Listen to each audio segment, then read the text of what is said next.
मैं उसके पास नौकरी के लिए गई थी, जॉब के लिए।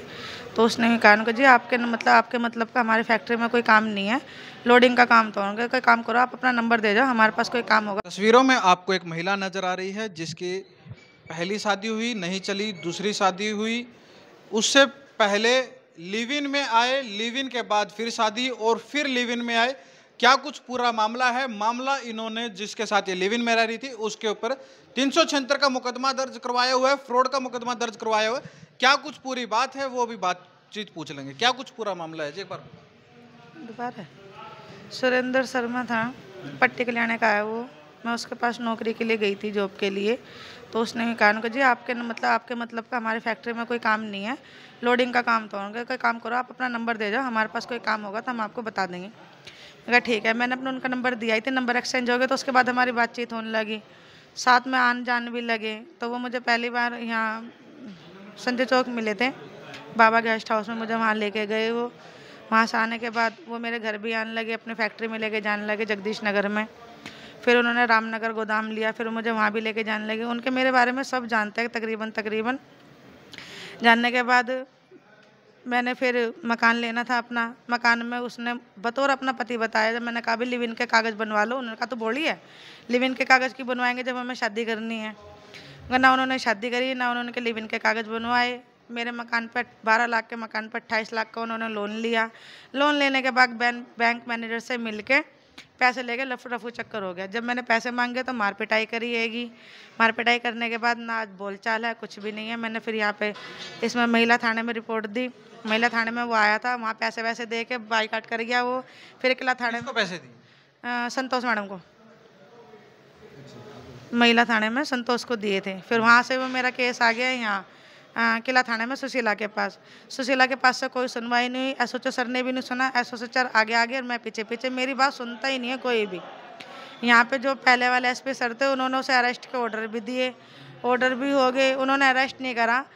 25/4 को उन्होंने ऑर्डर दिया था और 3/5 को इसने कैंसिल कर दिया। इस बीच में एसपी सर का ट्रांसफ़र हो गया था। तो अब मैं फिर भी गई थी, मुझे 9-9 10-10 बजे तक बिठा के रखा है सुशीला ने थाने में।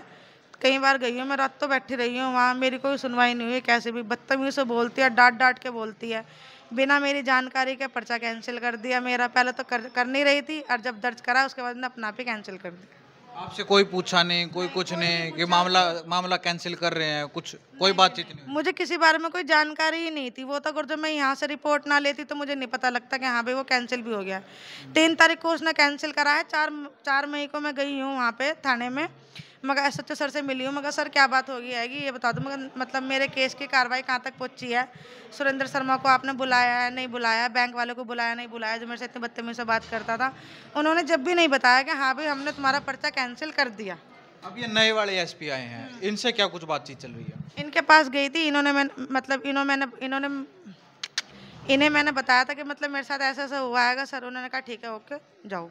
इससे आगे कोई बातचीत नहीं हुई? इससे आगे कोई बातचीत नहीं। कोई तफ्तीश की बात नहीं की? उन्होंने कुछ पूछा ही नहीं है मेरे से, ना उन्होंने कुछ कहा है, ना उन्होंने उसके पास फ़ोन करा है। जैसे पहले वाले एसपी सर ने फ़ोन करा था उनके पास, बोल रहा था, धमकाया था वो। ऐसे मतलब जहाँ पे फ़ोन करा था ना महिला थाने, वो सॉरी किला थाने में, वहाँ के सच्चा पूरी फेवर ले रहे थे सुरेंद्र शर्मा की।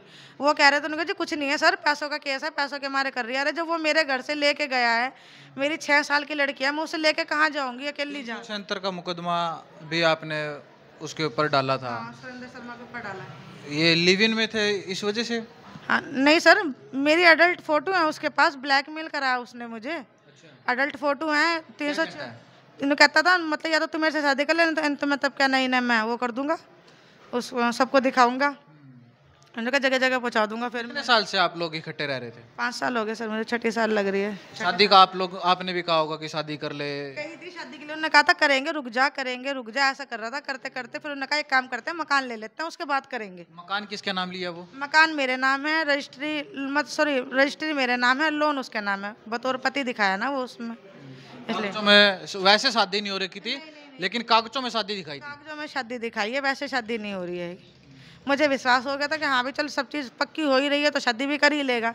लेकिन ये नहीं पता था कि हाँ भाई मकान लेने के बाद पैसा लेकर मेरी ज़िंदगी ख़राब करके, इज़्ज़त ख़राब करके चला जाएगा। अब कहाँ है है या बिना शादीशुदा है? नहीं सर, 3 बच्चों का पापा है, वो शादीशुदा है। आप उसके घर पे गए हो, बातचीत की है उनके घर वालों से? नहीं गई थी मैं उसके घर, लेकिन उस टाइम उसके घर पे कोई था नहीं, ताला लग रहा था। अभी इनफैक्ट मैं 4-5 दिन पहले ही गई थी, तो उसके घर तो गई नहीं थी, मैं सीधी वहाँ गई थी, जो गाँव का वो नहीं होता, सरपंच के यहाँ।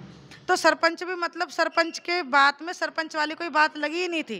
मैंने उसे अपनी रजिस्ट्री दिखाई, मैं कहा सर देखो मेरी रजिस्ट्री है, इस बंदे ने मेरे साथ ऐसा-ऐसा कर रखा है, आपके गाँव का लड़का है ये।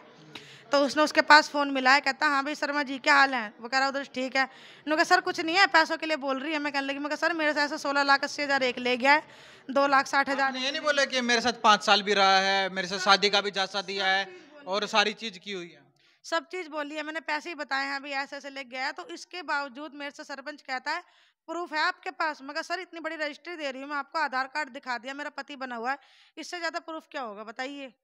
तो उसने ये कह दिया है, "इनको एक काम करो, उनके घर मत जाना, ऐवें ही मार-पिटाई हो जाएगी और तुम्हारे पे कोई गलत वाला इल्ज़ाम लगा दिया, कोई बात।" मतलब आपको डरा डरा दिया एक तरीके हाँ, डरा के और फिर मतलब मुझे वहाँ से भेज दिया। बल्कि फिर मैं वहाँ से कह के निकली थी उनसे, मैं कहने लगी, "सर आपकी गलती नहीं है, आप गाँव के सरपंच हो। मैं कहा तो आपको वोट यही देंगे, हम थोड़ी ना देंगे, तो अब ज़ाहिर-सी बात है आप इनके साइड ही बोलोगे।" ये चीज़ मैं बोल के वहाँ से चली आई थी। से। महिला है, जगह-जगह भटक चुकी है न्याय के लिए, पुलिस का दरवाज़ा हो या फिर जो सुरेंद्र शर्मा जो कि गाँव पट्टी फिर उसके गाँव में जाना हो, और ऐसी कोई जगह नहीं है जहाँ पर ये न्याय के लिए नहीं गई है। 5 साल से इसके साथ लिव इन में रह रहा था, शादी का झांसा भी दिया और इन्होंने मुकदमा भी दर्ज कराया, लेकिन पुलिस ने वो मुकदमा कैंसिल कर दिया है। न्याय मिल नहीं रहा है, भटक रही है न्याय के लिए। अब जो पानीपत के नए एसपी हैं भूपेंद्र सिंह, हम उनसे अपील ये करेंगे चैनल के माध्यम से, इस मामले को गहनता से जांच की जाए और जो भी इसमें दोषी है उस पर कड़ी से कड़ी कार्रवाई की जाए। मैं मनीष कुमार, अखंड भारत की आवाज से।